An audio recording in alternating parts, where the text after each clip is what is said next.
Araw po sa inyong lahat. Ang pinakamalaking balita po ngayon ay di umano, nahuli daw po itong si Zaldico dyan po sa Czech Republic. Well, kailangan naman po ngayon pag-usapan natin ano bang katotohanan at ano bang mga fake news. Una siguro sa katotohanan ay si Zaldico ang kaisa-isahang testigo na nagsasabi na ang korupsyon ay nagmumula mismo sa presidente. Yan ay sinabi niya dahil nung siya ay chairperson ng Committee on Appropriations sa Kamara de Representante, nagpasok ng 100 billion na insertion si Presidente. Hindi lang po yan, no? Sinabi rin niya na siya mismo nag-deliver ng 25% ng 100 billion or 25 billion kay Presidente mismo. At ang mga pwedeng mag-corroborate dyan ay yung mga text messages ngayon na linabas at unang isinapubliko ni Congressman Leandro Leviste, no? So, hindi natin masasabi na kwentong kutsero na parang kay Madriaga yan kasi merong mga corroboration. Ang inaantay lang natin ay yung katapatan sa bayan at katapangan nung maglolo na Bersamin na sabihin nga ang totoo nang malaman natin kung totoo nga ba at mako-corroborate ang sinabi ni Zaldico. Pero sinabi rin ng mga 18 Marines na sila ang mga pinag-utusan ni Zaldico para mag-deliver ng sangkatutak na pera. At alam naman nila kung saan nila dineliver at kung kanino dineliver ang mga salaping ito. So pwede rin yan ma-corroborate. Pero ngayon po, ang balita ay naaresto na ba si Zaldico? Well, ano na naman ang facts at ano na naman ang fake news? Ang facts ay siya ay nasa Europa. Ang fact ay meron siyang Philippine passport. Ang fact ay ang Sandigan Bayan ay nagkansila ng kanyang passport. Ngayon, ano ngayon ang sinasabi ng Malacanang? At walang iba pa kundi ang presidente nagsalita. Ang sinasabi niya, unang-una, napahuli daw nila si Zaldico. Well, katotohanan mo ho yan o hindi? Well, ngayon, nagbigay linaw na itong si Interior Secretary John Vic Remulla, hindi po Philippine government ang nagpa-aresto. Di umano, si Zaldico ay pumasok ng walang dokumento ng Czech Republic galing ng Germany. Ibig sabihin, ang fact na alam natin ay yung Sandigan Bayan ay pinakasila kanyang passport. So mukhang siya ay nagtangka na pumasok ng Czech Republic nang pinakita ang passport, ang nanay-check, yan ay revoked na. So talagang dahilan yan para siya ay ma-detain ng immigration authorities at kung hindi siya hihingi ng asylum, yan ay dahilan para magkaroon ng summary deportation.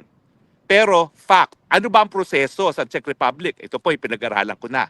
Ang proseso po dyan, bagamat po pwedeng ma-detain siya hanggang isang taon dyan, no? Pero at the average 90 days bago siya ma-deport, ang katotohanan ay sa unang 7 araw ng pagkakadetain niya sa kanya, kinakailangan sabihin ng Czech authorities kay Zaldico na po pwede siyang humingi ng asylum.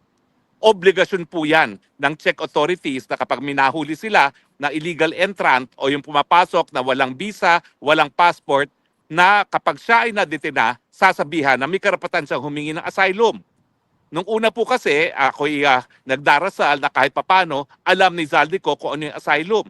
Nakampante po ako nung aking sa pag-aaral, nalaman ko, obligasyon ng mga otoridad sa Czech Republic na sabihan siya tungkol doon sa karapatan na kumuha ng asylum.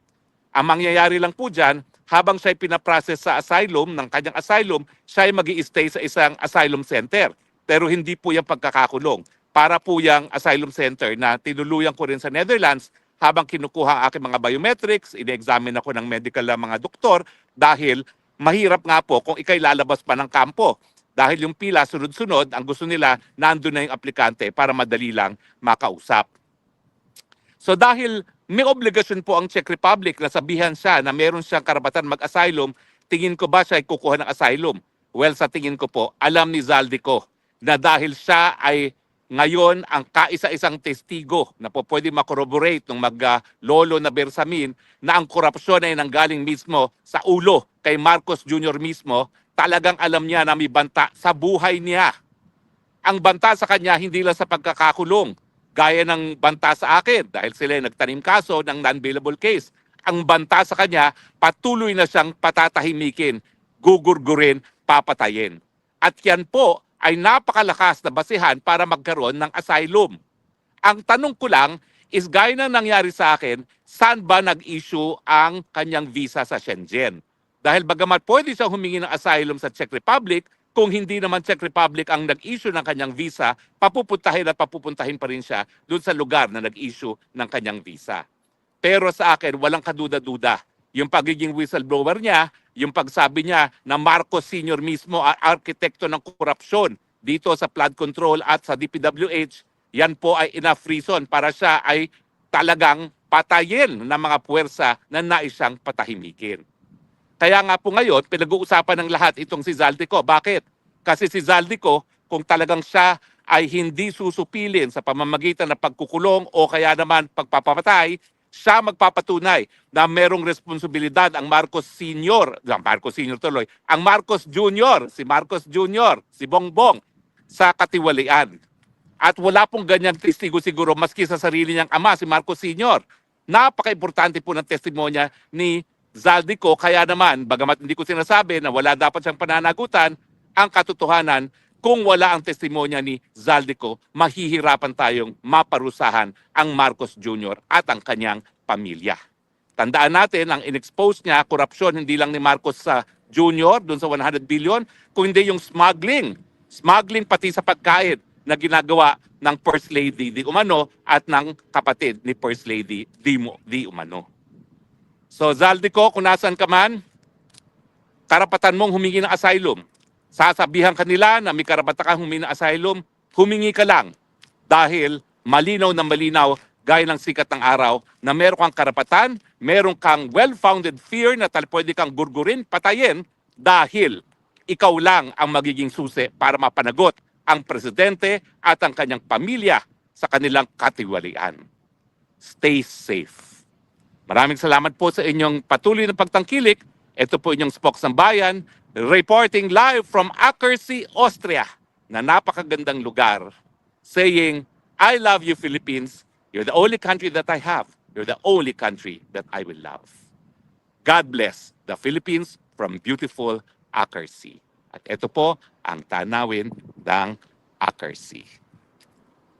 Detain ng immigration authorities at kung hindi siya hihingi ng asylum, yan ay dahilan para magkaroon ng summary deportation. Pero fact, ano ba ang proseso sa Czech Republic? Ito po pinag-aralan ko na. Ang proseso po dyan, bagamat po pwedeng ma-detain siya hanggang isang taon dyan, no? Pero at the average 90 days bago siya ma-deport, ang katotohanan ay sa unang 7 araw ng pagkakadetain niya sa kanya, kinakailangan sabihin ng Czech authorities kay Zaldico na po pwede siyang humingi ng asylum. Obligasyon po yan ng Czech authorities na kapag minahuli sila na illegal entrant o yung pumapasok na walang visa, walang passport, na kapag siya ay nadetina, sasabihan na may karapatan siyang humingi ng asylum.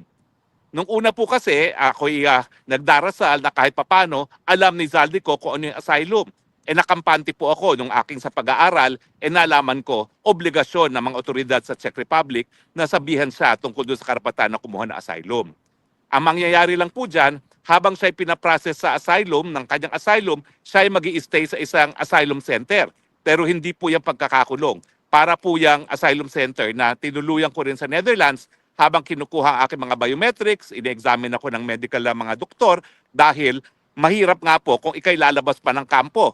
Dahil yung pila sunod-sunod, ang gusto nila, nandun na yung aplikante para madali lang makausap.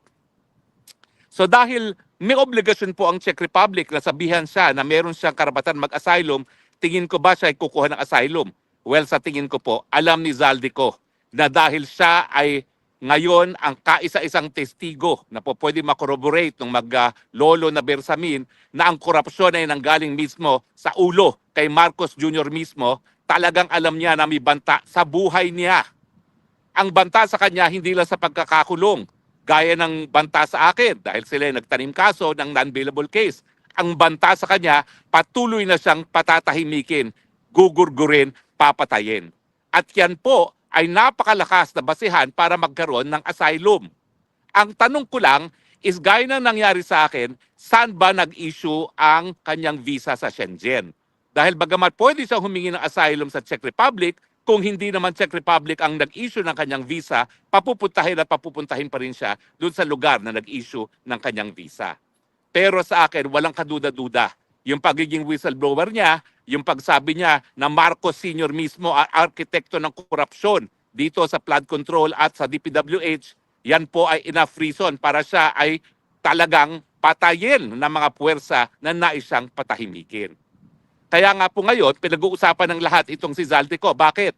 Kasi si Zaldico, kung talagang siya ay hindi susupilin sa pamamagitan ng pagkukulong o kaya naman pagpapatay, siya magpapatunay na merong responsibilidad ang Marcos Sr., Marcos Sr. tuloy, ang Marcos Jr., si Marcos Jr., si Bongbong, sa katiwalian. At wala pong ganyang testigo siguro maski sa sarili niyang ama, si Marcos Sr. Napaka-importante po ng testimonya ni Zaldico, kaya naman, bagamat hindi ko sinasabi na wala dapat siyang pananagutan, ang katotohanan, kung wala ang testimonya ni Zaldico, mahihirapan tayong maparusahan ang Marcos Jr. at ang kanyang pamilya. Tandaan natin, ang in-expose niya, korupsyon hindi lang ni Marcos sa Jr. dun sa 100 billion, kundi yung smuggling. Smuggling pati sa pagkain na ginagawa ng First Lady Di Umano at ng kapatid ni First Lady Di Umano.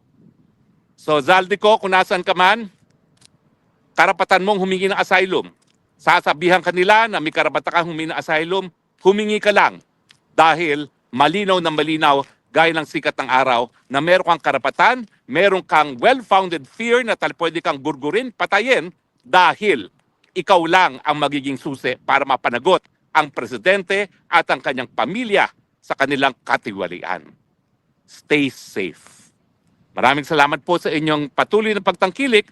Ito po inyong Spokes ng Bayan, reporting live from Ackersee, Austria, na napakagandang lugar, saying, I love you, Philippines. You're the only country that I have. You're the only country that I will love. God bless the Philippines from beautiful Ackersee. At ito po ang tanawin ng Ackersee. Bye!